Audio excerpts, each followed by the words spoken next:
इस न्यूज के प्रायोजक हैं अर्थ डायग्नोस्टिक मधुबन उदयपुर।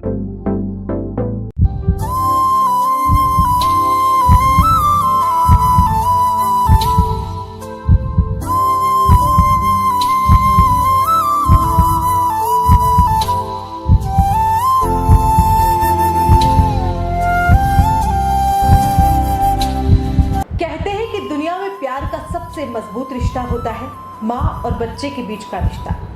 इसीलिए तो कहा जाता है the strongest bond of love is between mother and child. एक माँ अपने बच्चे को इस दुनिया में लाने के लिए कई सपने देखती है और उसके लिए कई तरह की तकलीफों से, पीड़ा से गुजरती है। इस तकलीफ का अनुभव हर महिला को है और हर उस बच्चे को भी है जिसने अपनी माँ की कोख से जन्म लिया है। उस बच्चे ने उस पीड़ा को भले ही नहीं महसूस किया हो, लेकिन इसके बारे में जानता जरूर है। भला कोई इतना निर्दयी कैसे हो सकता है कि प्रसव पीड़ा में तड़पती एक महिला को मुखदर्शक बना देखता रहा? उसने ये क्यों नहीं सोचा कि वह भी तो एक माँ की कोख से ही निकला है? फिर इतना बड़ा पाप कैसे कर दिया? यूं तो डॉक्टर और नर्सिंग स्टाफ को धरती का भगवान कहा जाता है, लेकिन जब भगवान ही संवेदनहीन हो जाए तो क्या करें? ऐसा ही एक संवेदनहीनता का मामला सामने आया है चित्तौड़गढ़ से, जहां प्रसूताएं तड़पती रही लेकिन हॉस्पिटल स्टाफ का दिल नहीं पसेजा। प्रसव पीड़ा से महिला तड़पती रही और 1.25 घंटे बाद स्टाफ की नींद उड़ी, लेकिन तब तक ट्रॉली पर ही प्रसव हो गया। एक तरफ सरकार महिलाओं के लिए कई योजनाएं चला रही है, तो दूसरी ओर योजना का क्रियान्वयन करने वाला अस्पताल प्रशासन ही संवेदनहीन होता जा रहा है। दरअसल हुआ यूं कि ग्रामीण क्षेत्र से प्रसव पीड़ा से पीड़ित 2 महिलाएं 108 एम्बुलेंस की सहायता से जिला मुख्यालय के महिला और बाल चिकित्सालय इस उम्मीद में आई थी कि उनका प्रसव अच्छे से होगा और जच्चा और बच्चा सुरक्षित रहेंगे, लेकिन उनका अनुभव बड़ा ही कड़वा रहा। विजयपुर क्षेत्र से नारायणी और कृष्णा स्थानीय स्वास्थ्य केंद्र पहुंची तो वहां से उन्हें 108 एम्बुलेंस की सहायता से जिला मुख्यालय के महिला एवं बाल चिकित्सालय रेफर कर दिया गया। एम्बुलेंस के साथ मेल नर्स मुकेश कुमार रेगर भी साथ में आ गए। 2 प्रसूताओं में से एक का प्रसव तो रास्ते में ही हो गया, लेकिन एक प्रसूता जब महिला एवं बाल चिकित्सालय पहुंची तो लेबर रूम में ही ड्यूटी पर तैनात नर्सिंग कर्मियों ने उन्हें भर्ती करने से साफ इनकार कर दिया। इस ना नुकुर के बीच इस प्रसूता का प्रसव ट्रॉली पर ही हो गया। इस पर एम्बुलेंस के साथ आए मेल नर्स ने जब स्टाफ को जानकारी दी तो उन्होंने भर्ती करने से साफ मना कर दिया। करीब 1.25 घंटे तक नर्सिंग कर्मियों ने दोनों प्रसूताओं को भर्ती नहीं किया, जिस पर परिजन परेशान होते रहे। इस पर मेल नर्स ने चिकित्सा अधिकारी को सूचना दी, तब कहीं जाकर नर्सिंग कर्मियों ने दोनों प्रसूताओं को भर्ती कर उपचार शुरू किया। यह है चित्तौड़गढ़ का महिला एवं बाल विभाग, जहां दिन भर में कई किलकारियां जन्म लेती हैं, लेकिन बुधवार को इस विभाग में आने वाली एक प्रसूता ने यह कभी नहीं सोचा था कि वह अपने लाडले को जन्म एक ट्रॉली में दे देगी। वह तो विजयपुर से चित्तौड़गढ़ यही सोचकर आई थी कि पूरे चिकित्सकीय परामर्श और चिकित्सकीय सेवाओं के साथ अपने बच्चे को जन्म देगी, लेकिन ऐसा कुछ नहीं हुआ। घंटों तक इस महिला को यहाँ के नर्सिंग कर्मियों ने चिकित्सा सेवाएं नहीं दी।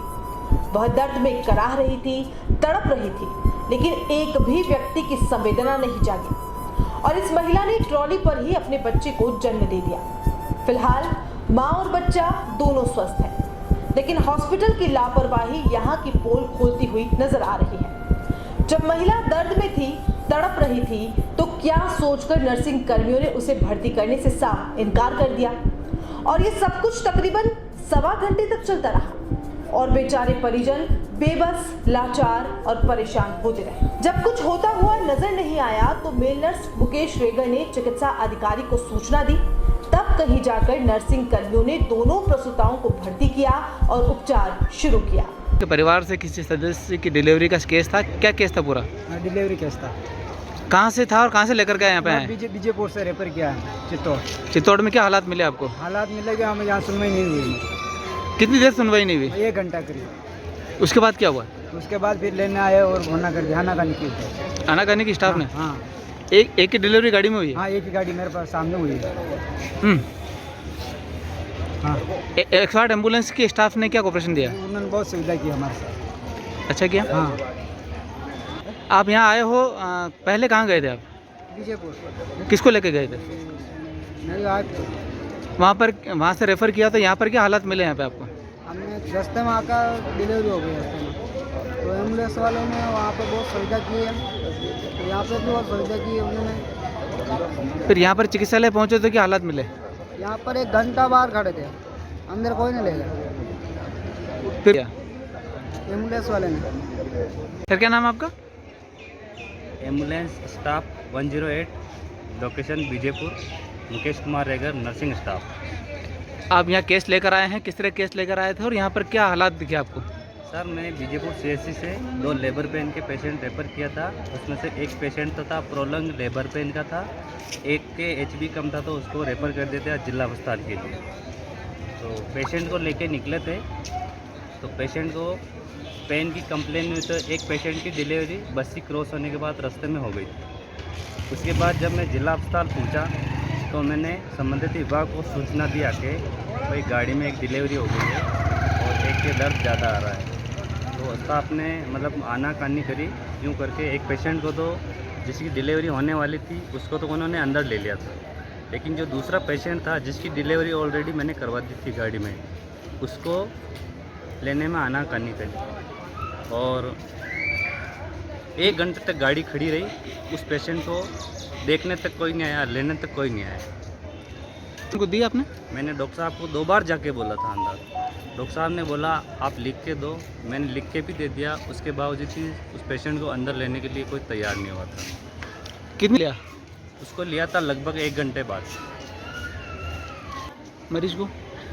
उस पेशेंट को बहुत तकलीफ हुई, उसके दर्द हो रहा था, एम्बुलेंस में सुविधा नहीं थी कि वो उसको डिलीवरी करवा दी, लेकिन उसके दर्द वगैरह आ रहा था तो उसको शिफ्ट करने की ज़रूरत पड़ी। उसके ब्लड वगैरह आ रहे थे तो उसको वापस सफाई की ज़रूरत भी पड़ी।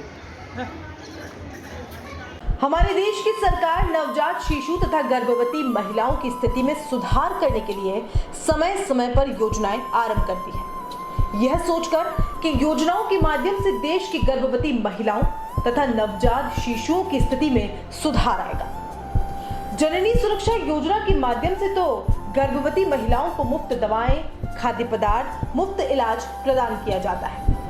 लेकिन इस खबर को देखने के बाद एक सवाल हर व्यक्ति के मन में आ रहा होगा कि सरकार अपना काम कर रही है, लेकिन क्या जमीनी स्तर पर काम हो पा रहा है?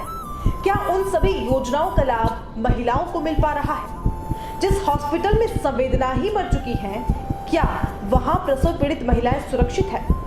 शायद नहीं। सभी जानते हैं कि गर्भनाल में जब सांसों की नदी मचलती है, मां की धड़कन से तब शिशु की धड़कन चलती है, और यदि जन्म देने वाली मां को ही नजरअंदाज किया जाएगा तो सरकार की योजनाओं का कोई फायदा नहीं होगा।